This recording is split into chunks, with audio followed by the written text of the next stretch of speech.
Јас ќе ве воведам денес и во првото и во второто послание до Коринтијаните.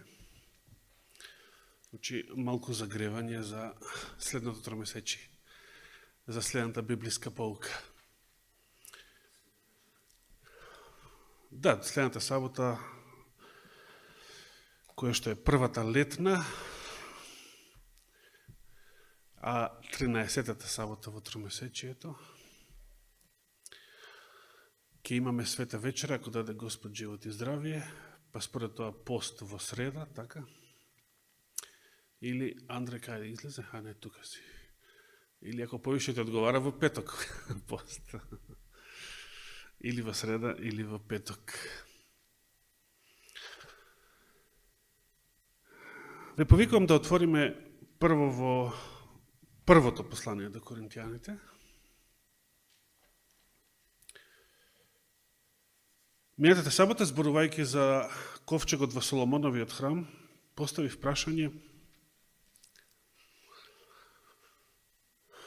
прво, дали се чувствувате самите себе си, вашите тела, како храм, како дом, како живеалиште? Да се подсетиме на познатите Павлови зборови. Првото послание до Коринтијаните, 6 глава. Еве ќе почнем да читам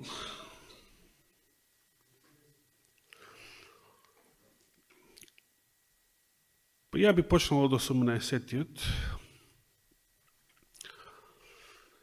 каде што вели: бегајте од блудство, бегајте од блудство.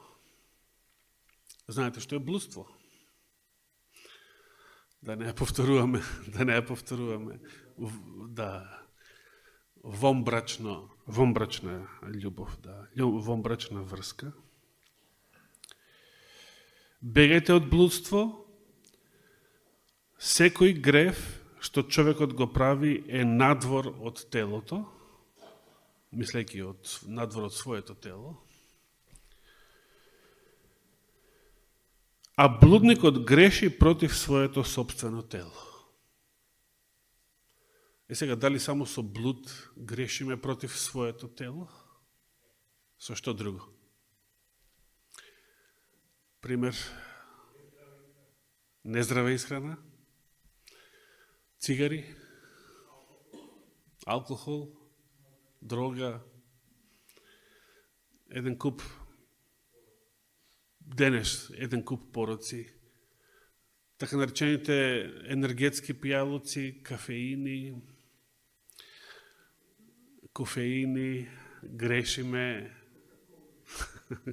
кока-коли, грешиме против нашето тело. Прашање за размислување. Но апостол Павле конкретно се задржувал на блудот и последниот дел од оваа глава зборува за блудот, за блудницата, кој се соединува со блудница, станува едно тело со неа, а кој се соединува со Господа, станува еден дух со Господа. Бидејќи проблемот и на коринтијаните, Коринт бил исто проблематична црква, и проблемот на сите пагани кои што станале христијани бил блудството. Дури и апостолскиот собор блудството го нагласило. Блудство, удавено, крв. Бидејќи блудството било и идолските жртви. Блудството и идолските жртви биле најголемиот проблем на првите христијани. Бидејќи потекнувале од општество, потекнувале од култура, од цивилизација, каде што тоа се доживувало за нормална работа. И денес живееме во исто такво општество. Дали блудот денес е нормална работа во општеството? Да. Дури се рекламира. Сега, и понатаму, значи, со блудникот греши против своето собствено тело. 19 стих вели: или не знаете дека вашето тело е храм чии? На Светиот Дух, кој е во вас. Кого го имате од каде? Од Бога, па не си припаѓате само на себе си. Дали си припаѓате на себе си? Дали е точна паролата «Мое тело», како беше? Моја собственост? А ние рековме «Мое тело» Божја собственост.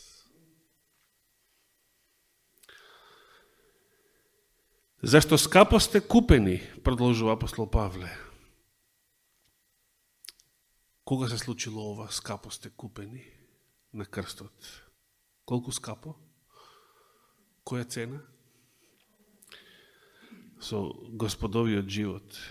И така прославете го Бога во своето тело и во својот дух, кои се, чии?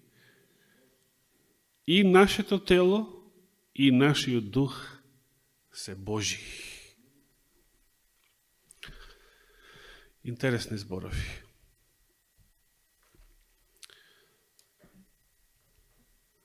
Поставив прашање исто така, бидејќи според Новиот Завет, Господ не сака да живее во храмови направени од камења, од ѕидови, дури од кедрите ливански, како Соломоновиот храм. Туку Господ сака да живее каде? Да, во живите луѓе сака да живее. Затоа телото наше е наречено храм. Мило ми е да живеам кај синовите човечки. Ми текнува на еден таков старозаветен стих. Кој друг сака да живее во нас, во нашите тела, освен Божиот дух? И злите духови имаат голема желба да живеат во човечки тела.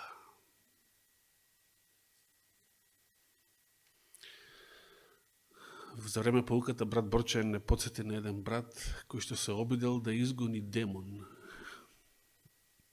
од некој човек.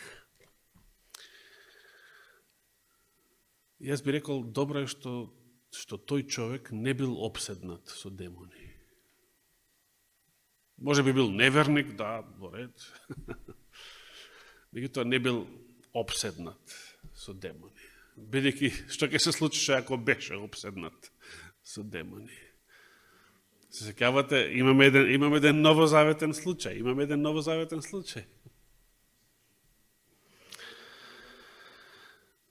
Некој се обидел да изгонува демони во Христово име, според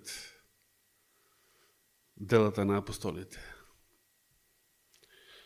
Кој беше тој некој што се обидел?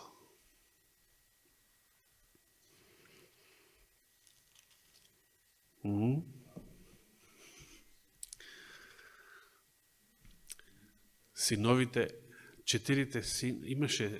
постоја некои синови на еврејскиот првосвештеник Скева,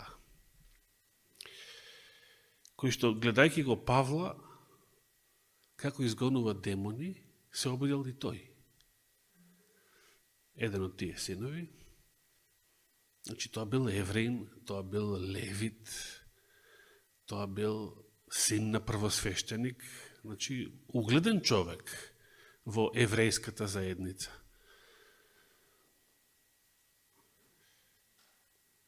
Но, наместо тоа, изедува ќотек од обседнатиот човек.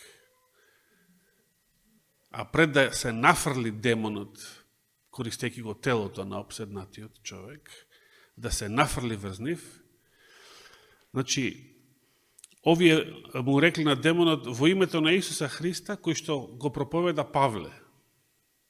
И веќе тука се покажува несигурност, односно онаа желба за човечки посредник, некој светец да ми биде посредник.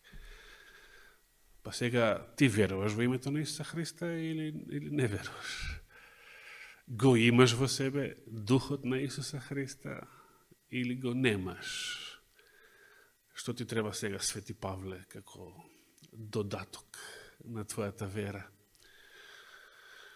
И бесот тоа го искористил и му рекол: Исуса го знам и Павла го знам, но кој си ти?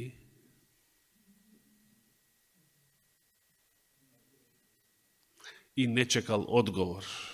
Ама јас сум син на првосвещеникот, ама јас сум дармар, ама јас сум теолог, ама јас сум свештеник, пастор. Не. Ако го немаш ти Светиот Дух, посилниот, ако го немаш ти посилниот од него, за бесот, а бесот е силниот човек во Христовата парабола. Силниот човек. Кој може, прашува Христос, кој може да го изгони, да го ограби силниот човек и неговата покукнина, да го победи силниот човек, за да му ја ограби неговата покукнина? Само некој што е посилен од него. Само Божиот Дух можел да изгони нечисти духови. И кога сме веќе кај нив, да се подсетиме на параболата, што јас само ја кажав, но сега би сакал и да ја прочитаме во Новиот Завет, уште еднаш. Ке отвориме во Евангелието според Матеј, 12 глава. Евангелие според Матеј, 12 глава, каде што Исус ги кажа следниве зборови. Тука во 12 глава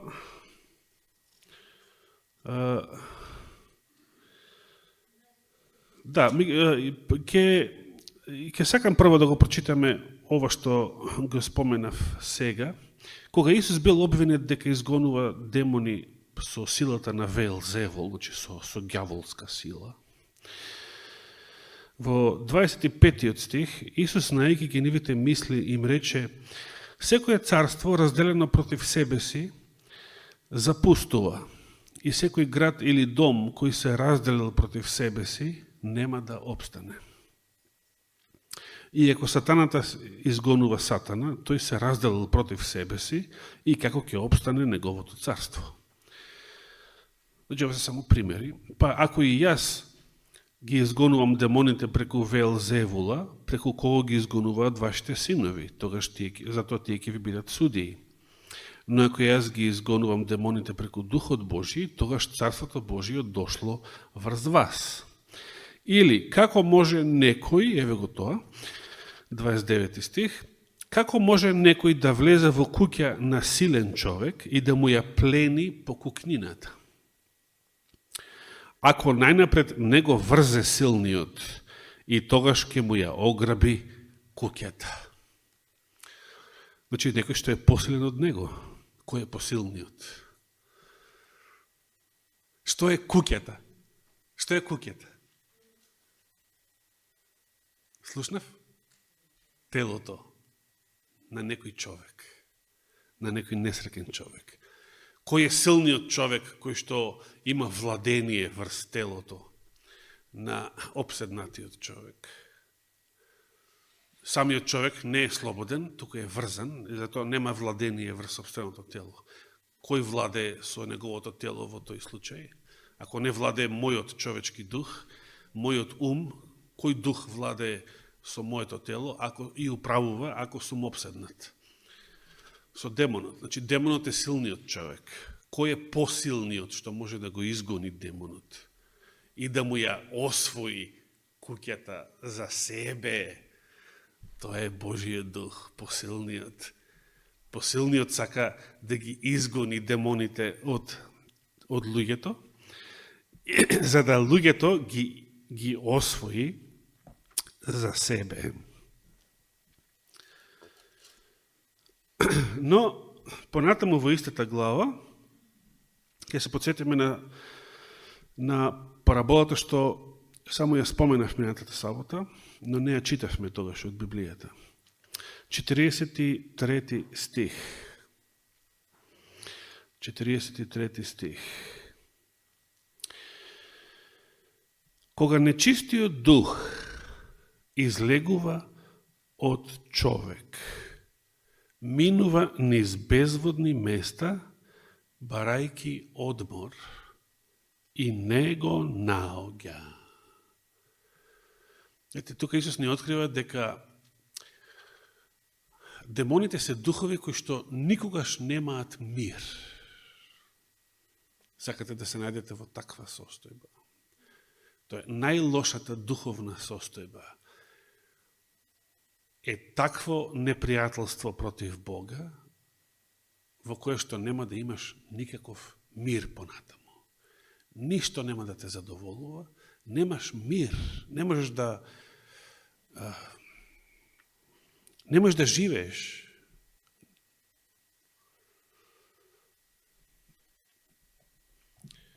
И грешниците што живеат се уште во своите тела немаат мир. Меѓутоа, телото е многу згоден полигон за разни задоволства. Затоа демоните сакаат да обседнуваат тела. Демонот му завидува на некој човек кој што е грешник, бидејќи овој грешникот може да биде грешник, дури и неверник, како демонов, што е непријател Божи. И човекот може да биде непријател Божи, ама човекот си има тело и може да си со телото да си прави дури на штета на своето здравие, некои уживанци, некои пороци, некои задоволства, блуд ли, цигари ли, алкохол, не знам што, се што споменавме пред тоа. И демонот сака, тоа го сака за себе, чекај, зашто овој да ужива? Овој против Бога ужива, јас против Бога да не уживам, само затоа што немам тело, па сакам да ги обседнувам другите тела. И јас да уживам, и јас да живеам во тело. Така размислуваат демоните.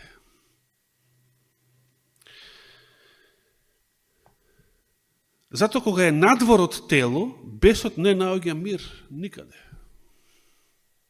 Тој цело време се труди како да влезе во некое тело.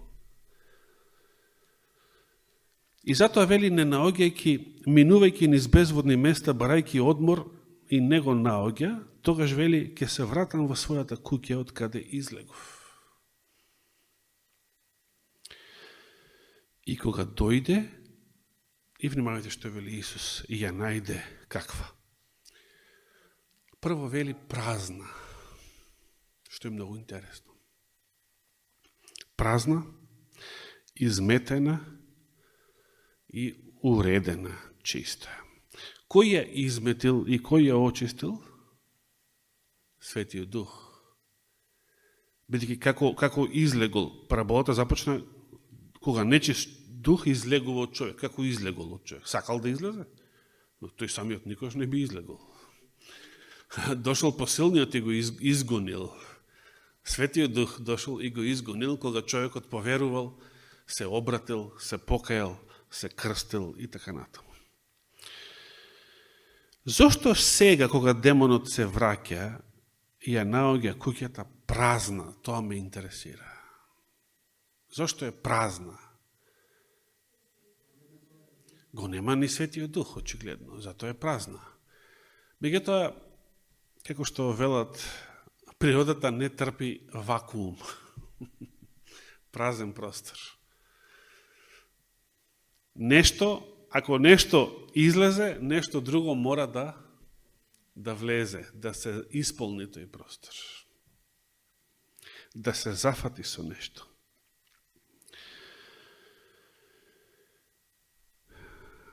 Како се случило Светиот Дух, кој што единствено можел да ја измете и да ја исчисти куќата, сега и него да го нема, ги нема ниту нечистите духови, се уште, но го нема ни Светиот Дух, па куќата е останала празна. Како тоа се случило? Како тоа се случило? Бидејќи ние сугериравме со греф или со беззаконие го бркаме Светиот Дух од нас, така? Меѓутоа, ако се работи за некој телесен греф, или за некој порок, куќата нема да биде чиста и уредена, значи ќе биде пак извалкана. Но овде куќата е празна, ама изметена и уредена. Значи си е се уште чиста. Како се случило? Со што може да го избркаме Светиот Дух од нас, а тоа да не биде телесен порок, да не бидат нечисти мисли, да не биде блуд, беззаконие, нечиста храна, алкохол, пороци и така натаму.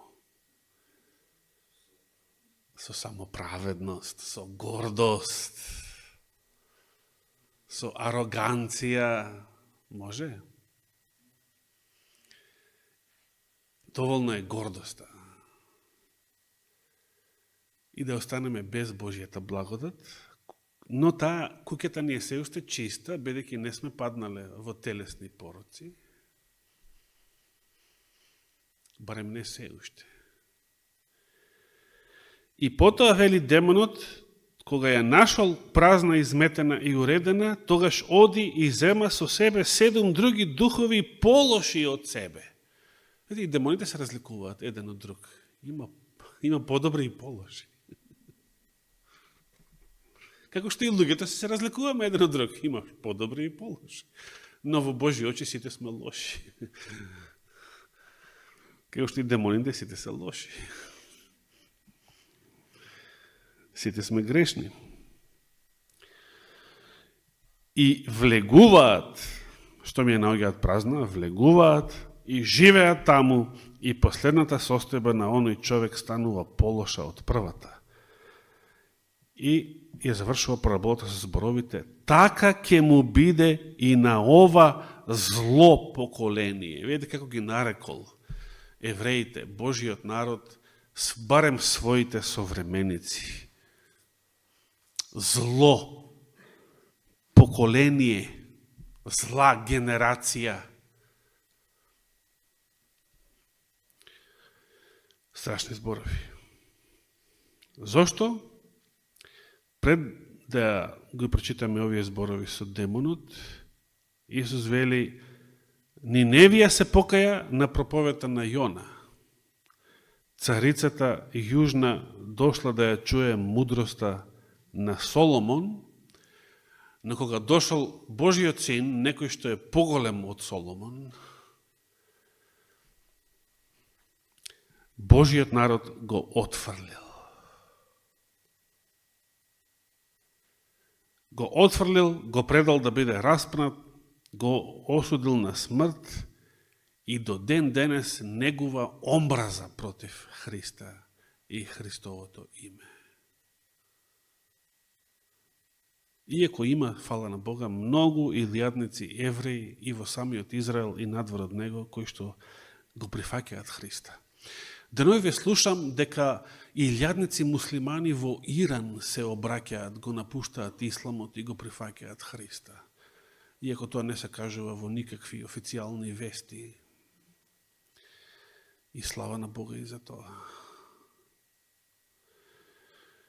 Божиот дух работи и делува, дури таму каде што изгледа многу невозможно да се проповеда Евангелието. Барем се уште. Сега, третото прашање пак што го поставив, минатата сабота. Ако нашето тело е храм, прочиташме дека е, така? Тогаш, ковчегот на заветот, Божите заповеди, конкретно. Во Соломоновиот храм, каде бил сместен ковчегот и 10 заповеди во него? Во кое одделение, каде во храмот? Светињата на светињите. Прашање, што во нашето срце, во нашето тело, е светиње над светињите? Што во нашето тело е светиње над светињите? Вие самите кажувавте и јас веќе кажав. Библијата многу често зборува за нашето срце. Пример. Но што подразбира под тоа? Пословици или мудри изреки Соломонови повторно. Како уште се вика таа книга. 4 глава, 23 стих. Се сеќавате на овие зборови. Пословици, 4 глава, 23 стих.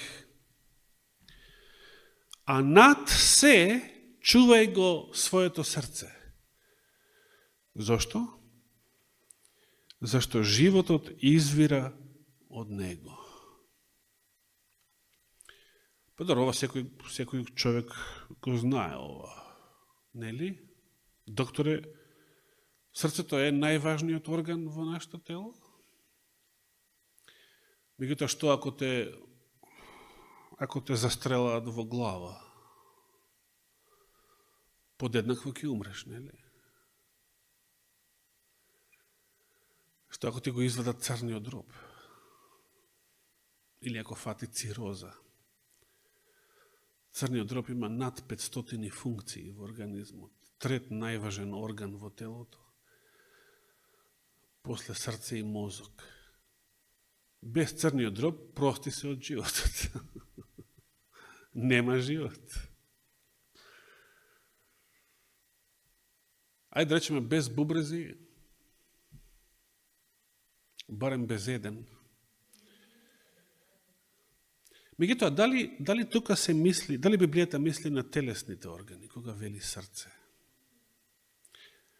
Што значи ова? Од таму извира животот. Добро, некоја метафора заради крвотокот, да речеме. Но на што мисли конкретно? На што мисли? Самиот Исус на друго место дава одговор на ова прашање. Кога неговите ученици беа обвинети дека јадат со неизмиени раце. Што одговори Исус, се сеќавате? Значи, одговорил многу работи, но конкретно не го осквернува човека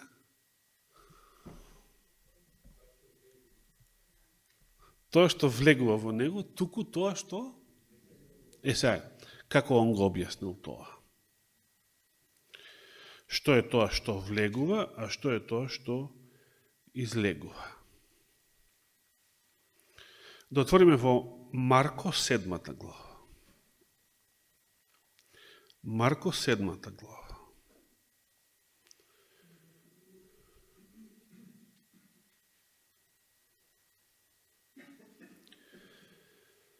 Да не читаме се, ќе почнеме од 18 стих, бидејќи пред тоа Исус спомна, пред фарисеите го спомна тоа, дека не го осквернува човек тоа што влегува, туку тоа што излегува од него, меѓутоа не дал објаснување. А потоа кога беше насамо со учениците, вели 70 стих, веднаш кога се оддалечи од народот, тој влезе во една куќа, неговите ученици го прашаа за смислата на параболата. Значи сега Исус е насамо со учениците и тие му го поставија тоа прашање што мислеше сега со тие зборови, а тој им рече: така, зари вие не разбирате? Не сваќате ли дека ништо не може да го направи човекот нечист, што влегува од надвор во него? Сега мнозина го користат ова, сакајќи да кажат, може да јадеш и да пиеш се и се што. Да, може да јадеш и да пиеш се и се што, и тоа нема да те оскверни морално, меѓутоа ќе ти наштети и тоа како. Ако не внимаваш што јадеш, што пиеш. А со тоа ќе го наштетиш Божиот храм, твоето тело. Тука темата е морална скверност, а не здрави. Исус не рекол дека човекот не може ништо да му наштети што влегува од надвор во него. Тоа би било катастрофално неточна изјава. Но тој не го рекол тоа, туку дека ништо не може да го направи човекот нечист, да го оскверни. Ако прими нешто што влегува од надвор. И сега објаснува и вели зашто тоа што влегува од надвор не влегува во неговото срце, туку во стомакот и оди на одредено место. Во другите преводи се кажува каде оди и кој е тој орган кој што го очистува телото од било што, од нечистотијата, со тоа што ја изфрлува нечистотијата надвор од него. Тоа го кажал Христос, а не кажал дека со тоа ги очистил сите јадења. Како што погрешно заклучил доктор Константинов. Исус споменува дека дебелото црево, целиот дигестивен тракт, ги изфрла нечистотиите и затоа човекот останува неосквернет. А понатаму вели, она пак што излегува од човекот, тоа го прави нечист, зашто од внатрешноста, и се кажува од што? Од човечкото срце излегуваат што? Лоши мисли, разни видови блуд, убиства, кражби, лакомства, лукавства, пакости, разузданост, око лукаво, богохулство, гордост, безумство. Од каде излегуваат овие работи? Зошто вели од човечкото срце? Што сака тука да каже Библијата кога го споменува срцето? Господ да живее во нашите срца. Господ го бара нашето срце. Што е тука битно срцето? Мускулот што пумпа крв. Што е тука? На што мисли Библијата кога вели срце? Нашата природа, нашите побуди, нашата подсвест, нашиот ум точно, но во својата подсвест, нашите побуди, нашата природа, нашата семка, значи длабоко, многу длабоко. Нешто што не е... Значи, со умот може и да изглумам, значи, свесно да искалкулирам нешто, како шахистот Јаков, например, што слушавме неодамна. Меѓутоа, тоа што е од побуда што го правам, тоа што од мојата природа, од мојата суштина излегува, тоа е тоа. Тоа е тоа. Тоа покажува какво е моето срце. Нешто што не можам да го изглумам. Тоа покажува какво е моето срце. И само Господ може да го промени тоа срце. Како што и самиот рекол, ќе го извадам каменото срце од вас и ќе ви дадам срце месно. И преку Еремија исто така, преку него прв пат го прорече Новиот Завет. Преку Еремија вели, може ли етиопјанецот се споменува, како пример на африканец со црна кожа, може ли етиопјанецот да ја промени бојата на својата кожа или рисот, вели во нашите преводи, да речеме тигарот своите шарки? Може? Не може. Вие можете да промените својата кожа?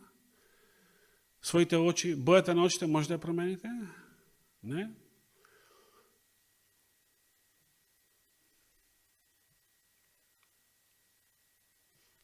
Што сака да каже тука Господ?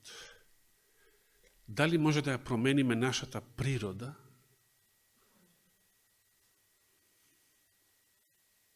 Дали ние самите можеме?